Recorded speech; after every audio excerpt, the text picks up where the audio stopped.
إِنَّ الَّذِينَ آمَنُوا وَعَمِلُوا الصَّالِحَاتِ لَهُمْ جَنَّاتُ النَّعِيمِ خَالِدِينَ فِيهَا وَعْدَ اللَّهِ حَقًّا ۚ وَهُوَ الْعَزِيزُ الْحَكِيمُ.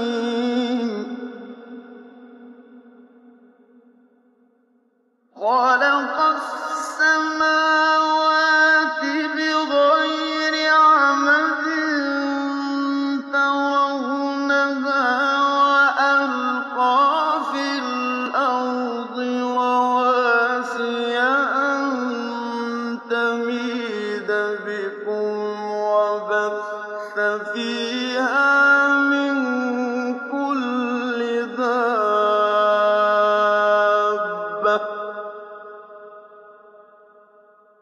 وَأَنزَلْنَا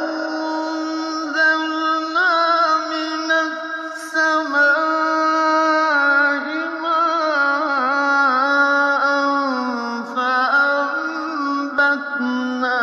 فِيهَا مِن كُلِّ زَوْجٍ كَرِيمٍ.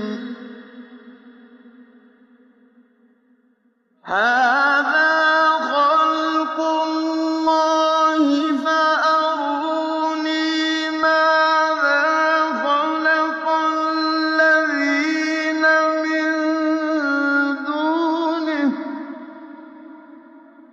بَلِ الظَّالِمُونَ فِي ضَلَالٍ مُّبِينٍ.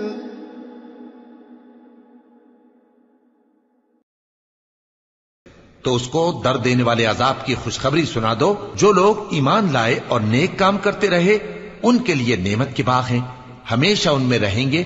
اللہ کا وعدہ سچا ہے اور وہ غالب ہے، حکمت والا ہے۔ اسی نے آسمانوں کو ستونوں کے بغیر پیدا کیا جیسا کہ تم دیکھتے ہو، اور زمین میں پہاڑ بنا کر رکھ دیے تاکہ وہ تم کو لے کر ڈولنے نہ لگے، اور اس میں ہر طرح کے جانور پھیلا دیے، اور ہم ہی نے آسمان سے پانی نازل کیا، پھر اس میں ہر قسم کی نفیس چیزیں اگائیں۔ یہ تو اللہ کی تخلیق ہے۔ اب مجھے دکھاؤ کہ اللہ کے سوا جو ہستیاں ہیں انہوں نے کیا پیدا کیا ہے۔ حقیقت یہ ہے کہ یہ ظالم کھلی گمراہی میں ہے۔